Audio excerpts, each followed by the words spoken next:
Olá pessoal, tudo bem com vocês? Sejam bem-vindos ao nosso podcast aqui da Faculdade Municipal de Bebedouro, o Pode Mais. E o Pode Mais, que é uma realização, como eu disse, aqui do IMES, da Faculdade Municipal de Bebedouro, em parceria com a Bebedouro Arts, o seu canal de informações, cultura e ciência.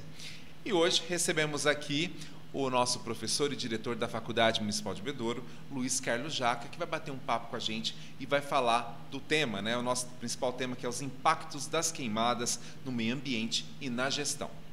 Bastante alegria, no mês do administrador, nós estarmos aqui hoje lançando o nosso Pode Mais, um nome que eu adorei quando foi submetido à votação, à escolha dos alunos, porque de fato Pode Mais é emblemático, ele é motivador, Todos nós, de alguma forma, podemos mais. Então eu já de antemão gostaria de parabenizá-lo pela escolha do nome. E dizer que, de fato, hoje nós abordaremos alguns assuntos bastante importantes relacionados não só ao mundo da gestão, mas também à nossa vida enquanto sociedade como um todo. Bom, como o Jaca já mencionou, tem bastante coisa aí que nós vamos discutir nesse nosso primeiro programa. Mas é importante destacar realmente por que a gente está começando no mês de setembro, Dia do Administrador. Afinal, o curso de administração é o primeiro curso da Faculdade Municipal de Bebedouro. E, mais importante ainda, que o nosso amigo professor Jaca, que também é da primeira turma aqui do curso de administração. Jaca, comenta então já um pouco com a gente aqui da sua formação e o privilégio de fazer parte aí da primeira turma de administração do IMESB. Então, isso denota um pouco a idade da gente também, Marcos? Mas tudo bem. Se a gente pula. Então, eu sou da primeira turma do nosso curso de administração, que foi o curso que deu origem à nossa faculdade, E a faculdade ela começou ali na antiga academia Vicente César, na Raul Furquim, onde hoje funciona o Objetivo. Ficamos lá durante a primeira turma se formou lá e depois, já a partir da segunda turma, eles vieram aqui para o prédio novo. Foi um projeto ambicioso na época, mas concebido com um propósito muito nobre, que era oferecer para os alunos de Bebedouro e também de todas as cidades da região a possibilidade de frequentarem um curso superior sem precisar ir para Ribeirão Preto ou ir para Rio Preto. E naquele momento, não vou falar o ano, mas naquele momento as condições de transporte eram complicadas, As prefeituras não facilitavam muito, até porque não podiam. Então a vinda desse curso aqui para Bebedouro, um curso na área de administração, facilitou para muita gente, Tanto é que do nosso curso nós temos aí egressos hoje em cargos de comando, em posições até de board de muitas empresas, muitas organizações se destacando. E eu fui um dos que fui beneficiado pelo curso, Eu costumo dizer que boa parte daquilo que eu consegui na minha carreira profissional eu devo ao curso de administração, e foi essa faculdade que me possibilitou. E de lá para cá ela veio num processo de crescimento, Nós tivemos depois a vinda da pós-graduação, num convênio com a FEA USP de Ribeirão Preto. Hoje muitos profissionais renomados, acadêmicos aí do mercado passaram por aqui. Falando especificamente na área de gestão, professor Marcos Fava Neves, que hoje é uma celebridade aí na internet, o Dr. Agro, ele inclusive foi meu orientador na pós-graduação. Alexandre Assaf Neto, que é um dos papas da administração financeira, foi professor aqui na faculdade. O ex-comentarista da CBN, o Mauro Halbert, que hoje já não está mais, mas também passou por aqui, foi professor. Enfim, há uma história muito importante desse curso e dessa faculdade aí.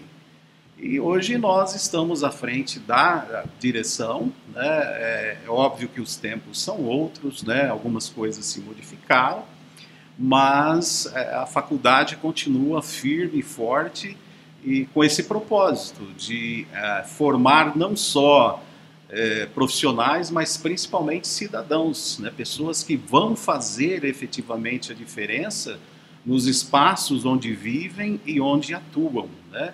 Esse é o propósito maior aqui da nossa instituição. Olha aí que interessante, né? Eu acho que o orgulho principal agora, né, Jaca, toda essa trajetória que você falou, a graduação, a especialização aqui também, e agora está à frente da instituição, né, com a missão realmente de continuar esse legado que formou e ainda forma muitas pessoas aí pela região, não só Bebedouro, né? Principalmente na região, né? Não só Bebedouro. E é um motivo de muito orgulho. Eu acho que a cidade de Bebedouro é muito privilegiada também nesse sentido, né? Porque essa faculdade contribui não só para com a população de Bebedouro, mas também para com todo o seu entorno.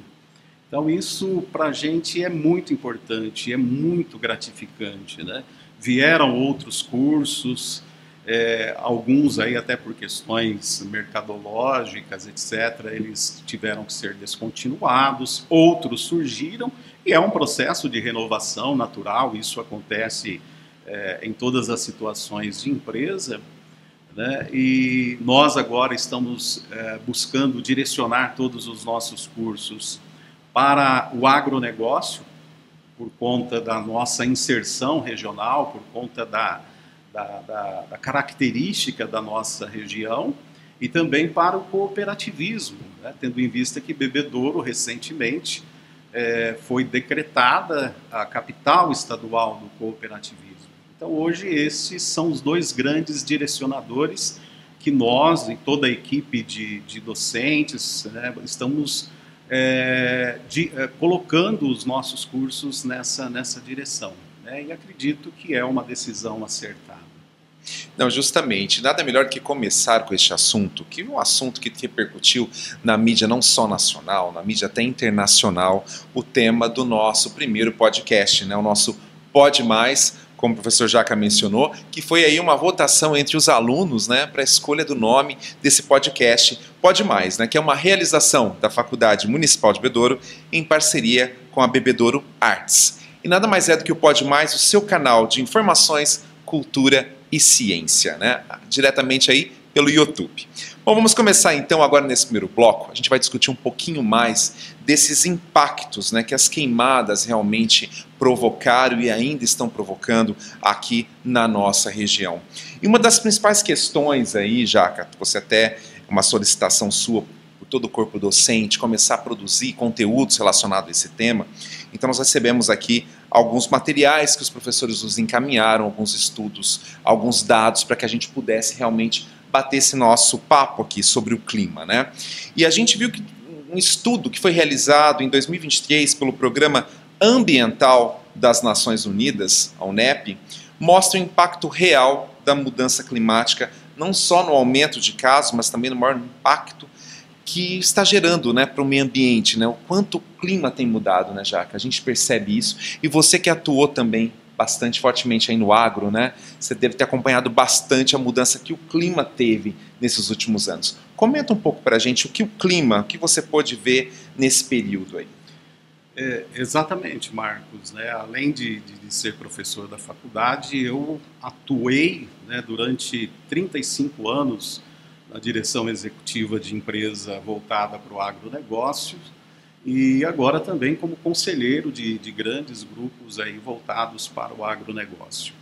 E essa questão climática, ela tem, e eu vou falar especificamente de conselhos agora, tem integrado constantemente a pauta, né, como eu costumo dizer, está sendo colocada sobre a mesa dos conselhos, com o intuito de que nós, primeiros, possamos entender efetivamente o que é que está acontecendo, porque há também polêmicas que muitos dizem que isso é circunstancial, que não seria uma tendência, né? Pelo menos os estudos a que eu tive acesso e as observações que a gente faz ao longo do tempo. A gente percebe que de fato é uma tendência e que é uma mudança de paradigma, né?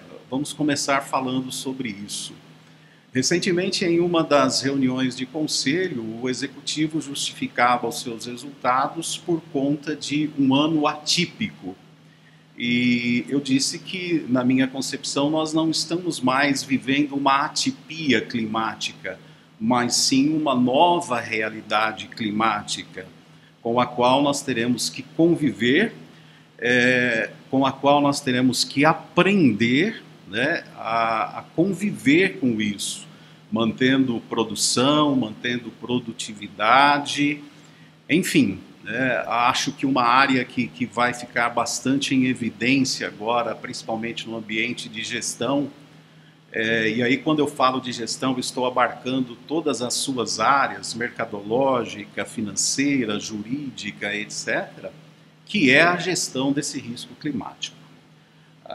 As empresas do agronegócio, né, é comumente dito, é uma empresa a céu aberto, né? Nós não controlamos essa variável climática. Então nós temos que aprender a lidar com isso, a encontrar mecanismos, formas, né, instrumentos de gestão de risco para nós não vamos conseguir afastar, mas pelo menos mitigar, amenizar esses efeitos de todas essas mudanças climáticas. Eu também costumo dizer que o nosso planeta ele está doente. Então, se às vezes resta alguma dúvida de que o clima mudou, basta nós prestarmos atenção no comportamento do nosso planeta. Você vê, eu vejo o planeta hoje, falando especificamente desse momento, com essa onda de calor que nós estamos, o planeta com febre, né? Essa escassez de chuva, eu vejo um planeta desidratado, né? Quando chove, né, além do normal, como nós tivemos recentemente o episódio lá do sul do país, né? Talvez seja o planeta espirrando, escorrendo. A gente tem visto terremotos, né, com uma frequência e com uma intensidade cada vez maior. E eu costumo brincar dizendo que o planeta está tossindo. Então nós temos uma série de sintomas que nos conduzem a uma constatação, e a meu ver de maneira bastante forte e até inequívoca, de que algo está errado e que nós precisamos fazer alguma coisa. E quando eu digo nós, muitas vezes o senso comum conduz para o agronegócio, primeiramente, que é quem sofre primeiro as afetações, etc., né? Mas a sociedade como um todo precisa rever uma série de atitudes, uma série de comportamentos, para que nós possamos ir revertendo esta situação, porque ela vai... Os números que a gente vê, os estudos que a gente vê, ainda hoje mesmo eu estava olhando aí as tendências climáticas, documentos da ONU, documentos do próprio governo, né, do próprio Ministério da Agricultura, e a questão climática ela tem sido colocada como o mais importante desafio que a humanidade vai enfrentar nos próximos anos. Anteriormente se falava de densidade populacional, né, o aumento da população. E a gente tá percebendo, recentemente o IBGE publicou aí o censo, né, mostrando aí o comportamento demográfico do país. E a gente vê uma estagnação no crescimento do número de habitantes. O planeta ainda vai crescer um pouco mais, mas depois ele vai continuar a decrescer. Então esse é um assunto, esse é um tema, essa é uma preocupação que já entra para segundo plano. O primeiro plano é a questão climática. E os efeitos disso todos nós estamos sentindo, né? E o primeiro e o mais evidente deles, não diria o primeiro, mas um dos mais evidentes dessa situação que nós vivenciamos aqui na nossa região, que o estado de São Paulo como um todo está vivenciando, e o Brasil, né, está vivenciando, que são as queimadas, né, que a gente vai falar um pouquinho depois sobre isso. Mas essa é a realidade que nós estamos vivenciando hoje. Já que é interessante essa comparação que você fez realmente com o planeta, com o sintoma de estar doente, né? A gente viu aqui uma revisão de 116 artigos escritos desde 2013 sobre mudanças climáticas e fogo, concluiu que há um forte consenso de que a mudança climática está aumentando a probabilidade de ocorrência de incêndios em muitas regiões, apontou esse estudo. E como você mesmo citou, né? Ou seja, as estações não são mais definidas como nós tínhamos no passado, né? Inverno era inverno, ou seja, estamos no inverno ainda, prestes a chegar na primavera, mas já tendo uma sensação de verão, né?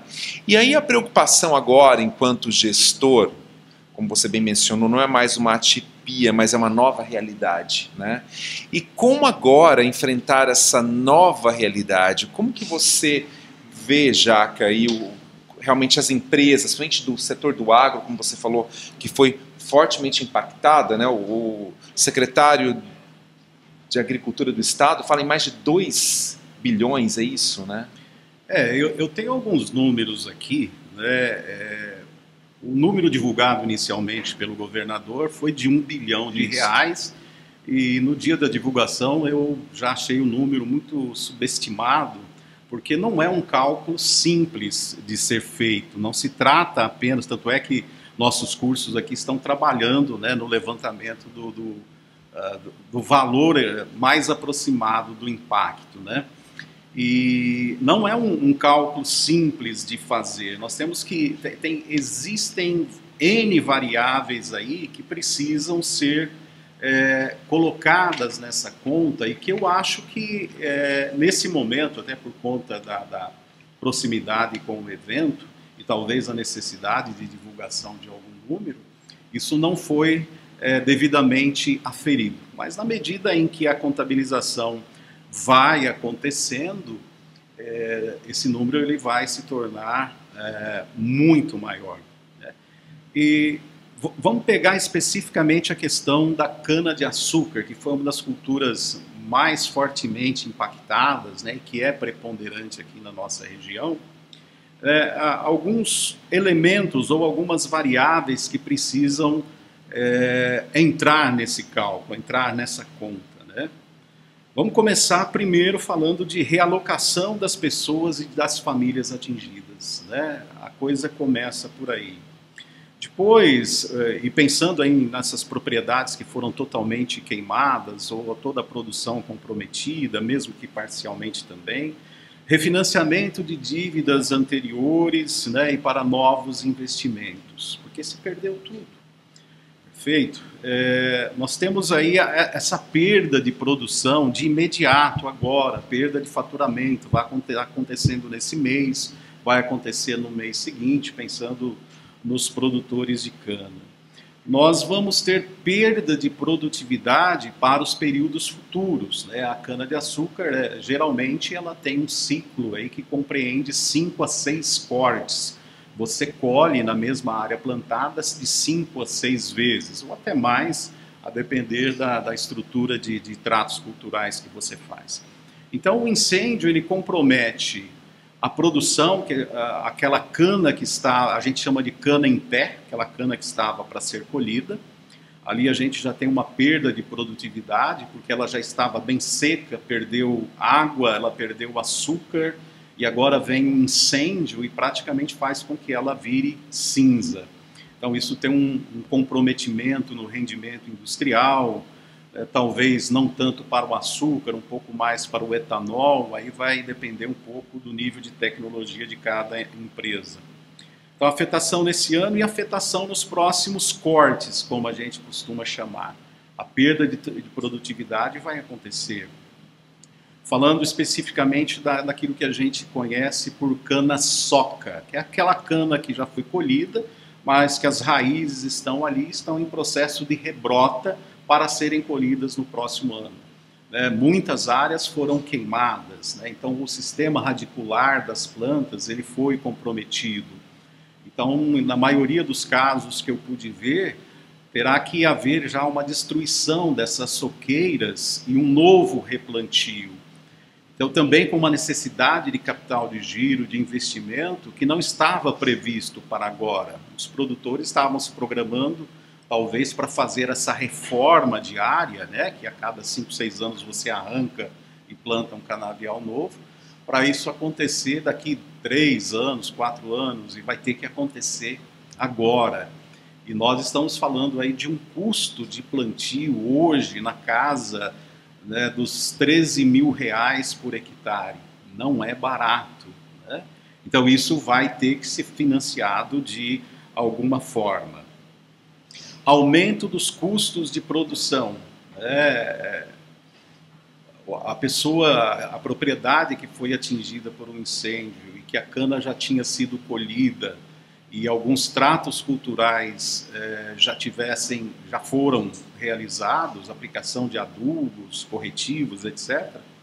E isso, boa parte disso é destruída também, vai precisar ser reposta. Então precisa entrar na cana.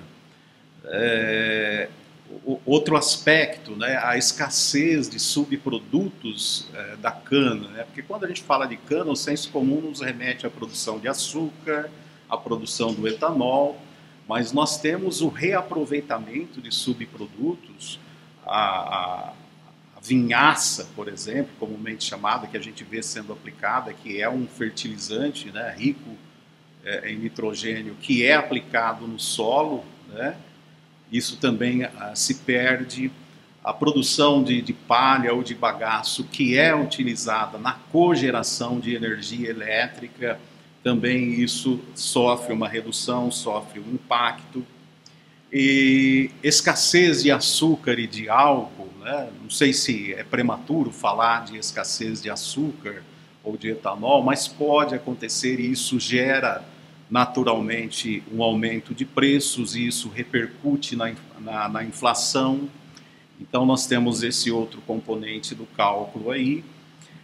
Nós temos perdas de infraestrutura, né? Máquinas, equipamentos que foram destruídos, casas, galpões que foram destruídos e precisaram ser repostos. E mais importante do que isso, nós tivemos vidas humanas que foram perdidas por conta disso, né? E essas questões precisam entrar no cálculo. Então, como eu disse, não é algo simples, né? O número, qualquer número que a gente colocar agora, eles são assim números iniciais, mas que de fato não representam o tamanho do dano que isso está causando para a nossa região, para o nosso estado, para o país e para a sociedade como um todo. Na verdade, né, Jaca, isso que iniciou no dia 21 de agosto aqui mais na nossa região, mas é algo que já acontece, né, no Brasil como toda a Amazônia mesmo, né, sempre está em chamas, acontece ali vários incêndios, criminosos ou não, né, e aí falando um pouquinho mais sobre isso agora, porque muito se falou também que eram incêndios criminosos que estavam acontecendo aqui. Sim. Várias pessoas já foram presas aí, dados até da semana passada, mais de 10 pessoas foram presas já aqui na nossa região, mas a gente observa que realmente houve aí uma conjuntura de fatores, né? Ou seja, a questão do clima, nós estamos vivenciando dias cada vez mais quentes, muito seco também, a qualidade do ar. A semana passada, em Ribeirão Preto, chegou a ter a pior qualidade da história do ar em Ribeirão. Então, ou seja, é uma conjuntura aí realmente de N fatores que tem provocado. Talvez, Jaca, porque é uma situação que nós não estávamos habituados a vivenciar muito, né? Esses incêndios, essas queimadas que já acontecem em outras partes do Brasil, né? Você acredita que agora chama mais atenção agora dos proprietários rurais para este assunto? Eu acredito que sim, né? Mas os proprietários rurais, e aí eu falo especificamente das empresas do setor sucroalcooleiro, sucroenergético, desde 2007, né, foi firmado um protocolo com a indústria sucroalcooleira e o governo de não se queimar mais aquela totalidade, aquele volume de cana, né? Os números que a gente tem e aí eu estou falando números da Orplana, que é a organização dos plantadores de cana, dos produtores, e os dados da própria Única, que é a entidade que representa as usinas, algo em torno de 99, um pouco mais, 99% de toda a cana aqui no estado de São Paulo, ela já é colhida de forma mecanizada. Então aquela queimada que a gente estava habituado para a colheita, ela praticamente já não existe. Hoje o pouco que se queima é a chamada queima controlada. É uma queima que é feita em horários específicos do dia, com uma série de regramentos, de medidas preventivas, né? Então hoje, assim, até um importante indicador, toda queimada que você vê acontecer, principalmente a partir das 8 horas até as 17 horas, não é uma queima controlada, é um incêndio, que aí, como você bem ressaltou, tem aí algumas causas. Aí a gente vai para o clima, a seca prolongada, nós estamos vivenciando a maior seca dos últimos 44 anos. Um regime de chuva a menos da metade do que as médias históricas que a gente tinha. A umidade do ar é extremamente alta, né? Climas de deserto, muitas cidades decretando até situações de emergência. Ações humanas, voluntárias ou não, o ato de repente, você jogar uma latinha na beira do acostamento, próximo a uma vegetação seca, né? Ou uma latinha de alumínio ou um vidro, aquilo com o calor, né, ele gera um processo de combustão e a isca está ali, pronta, né? E aí depois a gente tem, curiosamente, a questão dos ventos, né? Até os ventos nós estamos tendo modificações na estrutura, no alinhamento deles, né? E quando isso tudo se soma, né, e fora a ação criminosa também, por N interesses aí.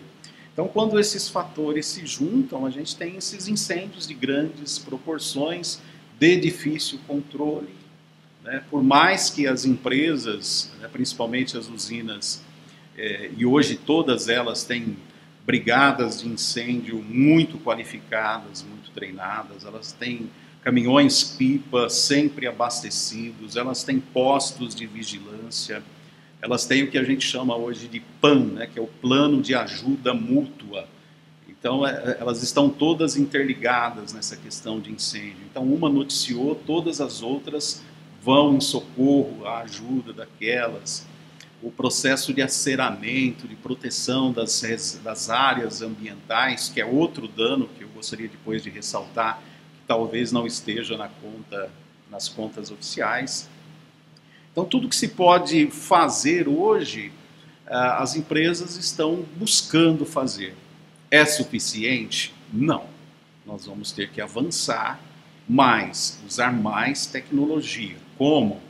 É aquilo que eu abri dizendo, nós temos que gerar um aprendizado a partir de todas essas ocorrências e ir encontrando novas formas, novas tecnologias. E aí, quando eu estou dizendo tecnologia, é importante nós entendermos esse conceito, porque o senso comum remete tecnologia a máquinas, equipamentos, etc., né? Mas a tecnologia, ela é, antes de mais nada, uma capacidade de saber fazer. Então, nós temos que desenvolver, nós vamos ter que aprender de novo a lidar com isso. É adaptação, né? A lei da evolução. Então, aqueles que conseguirem se adaptar, e aí eu estou falando de empresas, de produtos, né, etc., vão conseguir, né, sobreviver. Mas, do contrário, a gente vislumbra bastante dificuldades aí não só para o agronegócio, porque as implicações, como eu disse, elas têm um efeito cadeia, né? Isso vai se alastrando ao longo das cadeias de suprimento, ao longo das cadeias de fornecimento, né? A montante e a jusante, como a gente costuma dizer. Enfim, é algo que nós precisamos efetivamente nos preocupar. Então, essa história de que o clima não está mudando, que isso é fake news, que isso é invenção de uma ala ideológica, eu ouso discordar. e todos os elementos, todos os estudos que eu tenho feito, tenho colhido, me permitem assegurar com toda tranquilidade, né? Nós estamos com um problema bastante sério para resolver. É importante destacar isso, né, Jaca, que é um problema muito sério, e a seriedade que isso leva para que as organizações agora também se preparem, né, como você mencionou, para essa nova realidade, né? Você estava comentando aqui, eu li a semana passada numa entrevista do secretário, né, o Guilherme Piá, ele estava falando sobre o triplo 30, né? O que seria esse triplo 30? Temperaturas com mais de 30 graus, ventos também com mais de 30 quilômetros, né? E a umidade abaixo de 30. Ele fala que essa somatória desses três contribui muito para isso também, né? Exatamente, Marcos. É aquilo que eu falo, né? A questão do aprendizado agora, né? Quais são os KPIs, né? Os indicadores-chave que nós precisaremos ficar atentos a partir de agora, para quando eles são atingidos ou quando nós estamos nos aproximando deles, que a gente coloque em prática aí uma cadeia, né, um conjunto de medidas de enfrentamento, tá?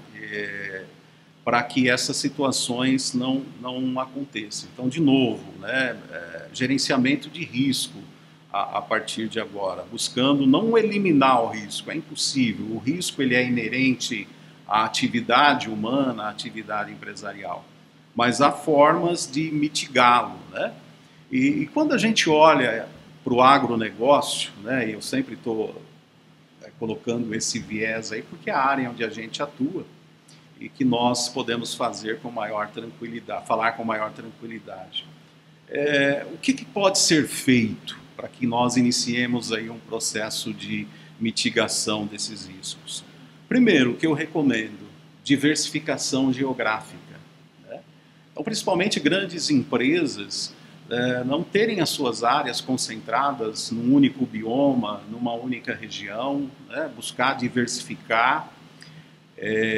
Dentro das nossas propriedades também, né? Dentro das áreas produtivas, a gente sabe que existem microclimas, então nós temos o macroclima e nós temos o microclima.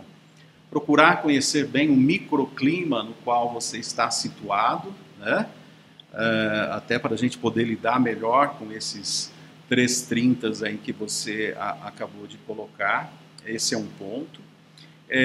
O trabalho de desenvolvimento, de seleção de variedades ou de cultivares, né, como se costuma dizer, ou até de espécies resistentes, né, adaptadas e resistentes a esses microclimas, né, variedades que demandem menos água, que suportem maior calor, uma menor umidade, né? Então, o trabalho de desenvolvimento, a pesquisa genética, né, ela se torna cada vez mais importantes nesse processo de enfrentamento, né?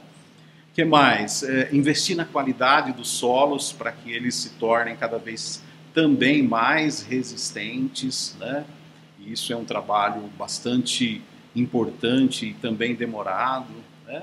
Nós temos aí outros instrumentos mais práticos, que é a irrigação, por exemplo, mas aí a irrigação nos remete para um outro problema que nós estamos enfrentando também, que é a escassez de água, né? Então, vou fazer irrigação, tudo bem, eu estive numa reunião de conselho recentemente, onde se discutiu um projeto de irrigação gigante, né? Mas a primeira pergunta que eu fiz, tudo bem, né? Mas nós combinamos com os russos, né? Aquela célebre frase, né? E onde está a água?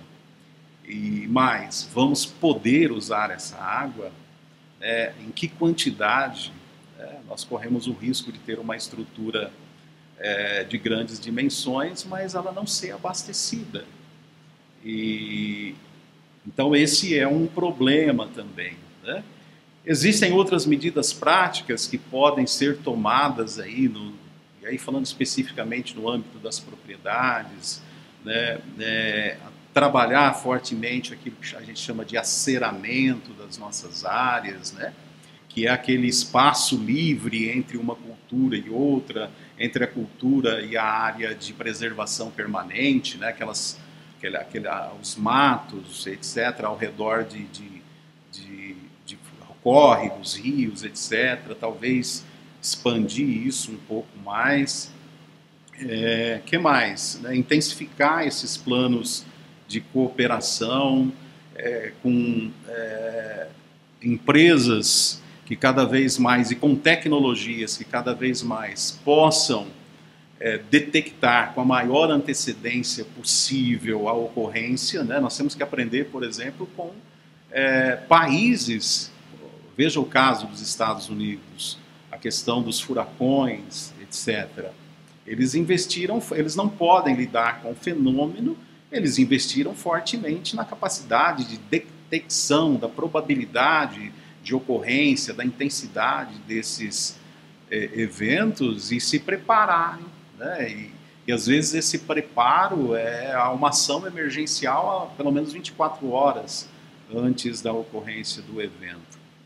E tecnologia, eu acho que no mundo em que nós estamos hoje, onde especificamente a inteligência artificial ela veio com toda a sua força, com toda a sua capacidade de disrupção, nós temos que tê-la como nossa aliada nesse momento, né? Então, olhar para o planeta e as imagens do satélite, detectar isso e, né, fazer a divulgação disso de maneira muito rápida, mas que governos, que empresas e que nós, enquanto seres humanos, estejamos despertos e preparados para colocar aí planos de contingência em ação.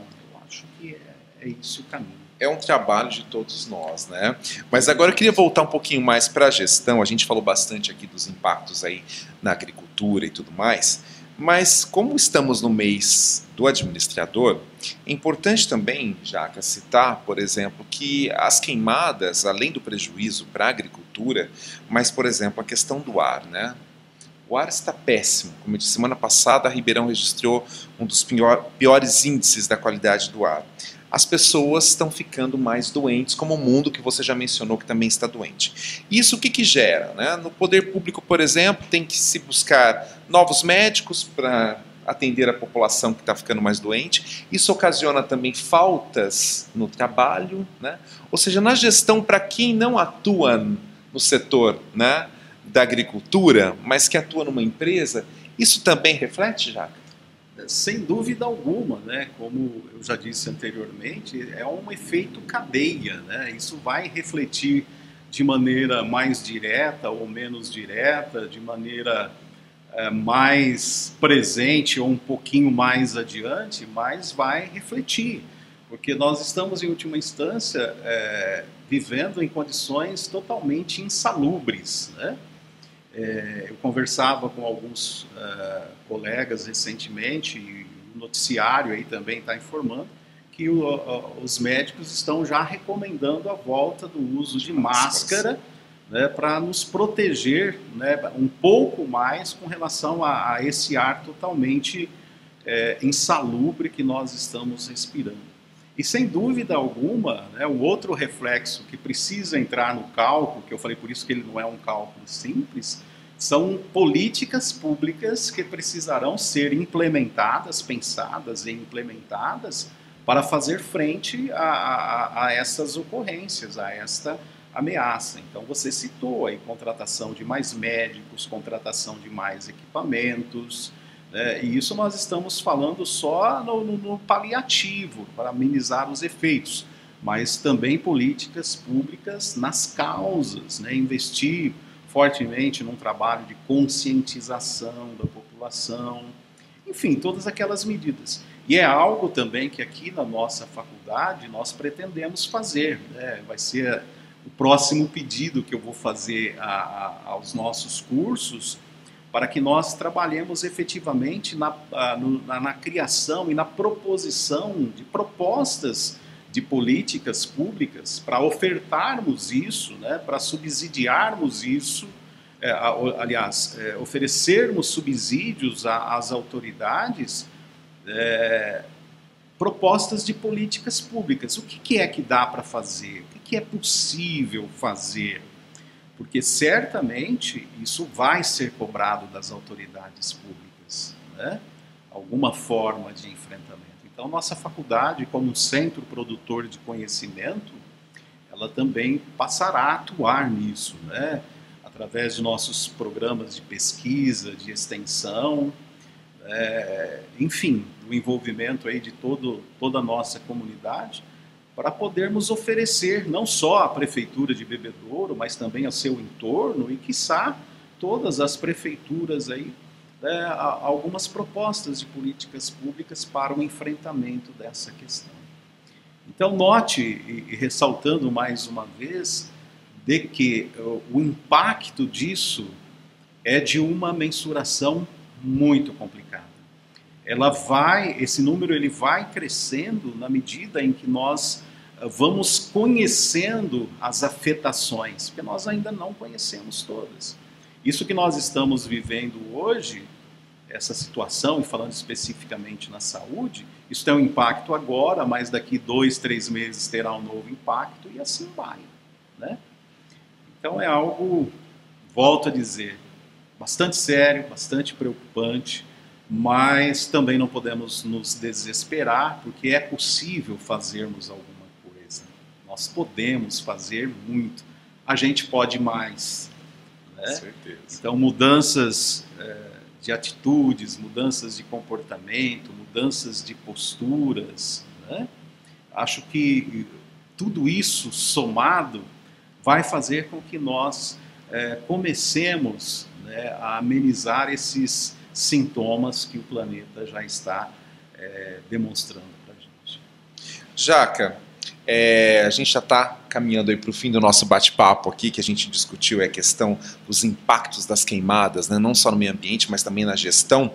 E dentro do canal Pode Mais, que você já gostei desse chamamento seu, desse slogan aí, né? Podemos mais aqui, através não só do nosso canal de podcast, mas também de toda a comunidade acadêmica, né? Ou seja, propor para a sociedade novas alternativas, novas políticas públicas para que a gente possa enfrentar a nossa realidade. Então, para a gente encerrar aqui o nosso Pode Mais de hoje, Jaca, qual vai ser a palavra que você vai colocar nessa nossa nuvem do nosso primeiro podcast, né? Qual é a palavra que fica desse nosso bate-papo, de tudo isso que a gente conversou? Eu não estava preparado para isso, hein, Marcos? Mas eu acho que nós poderíamos resumir tudo que nós falamos, tratamos até agora. Eu resumiria numa palavra que eu acho bastante emblemática, é despertar. Nós precisamos nos despertar para essa realidade.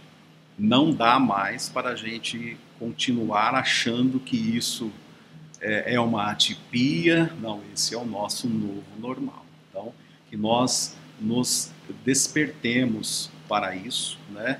E façamos alguma coisa, comecemos a fazer alguma coisa, porque, afinal de contas, todos nós aqui, a gente efetivamente, né, eu, você, pode mais, né?